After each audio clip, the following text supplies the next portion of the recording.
নমস্কার বন্ধুরা, সবাই আশা করি খুব ভালো আছো। আজকে আমি বানাবো লোটে মাছ। লোটে মাছটাকে ভালো করে ধুয়ে মুছে কেটে কুটে একদম রেডি করে নিয়েছি। তারপর এর মধ্যে অল্প একটু তেল ছড়িয়ে নিচ্ছি। তারপর আস্তে আস্তে সমস্ত মশলাগুলো দিতে থাকবো। এর মধ্যে প্রথমেই দেব একটু বেশি করে লঙ্কার গুঁড়ো। এখানে কোনো কাঁচা লঙ্কা ইউজ হবে না, শুধু লঙ্কার গুঁড়ো দিয়েই রান্নাটা হবে।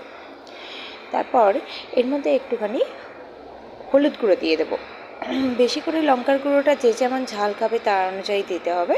সে একটু ঝালটাই বেশি হয়, বেশ ভালো লাগে খেতে।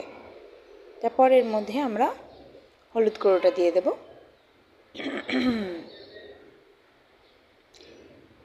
তারপর এর মধ্যে অনেকগুলো টুকরো করা পেঁয়াজ দিয়ে দেবো। পেঁয়াজটা একটু বেশি করে দেবো। আমি এখানে 4 কোয়া পেঁয়াজ দিয়েছি।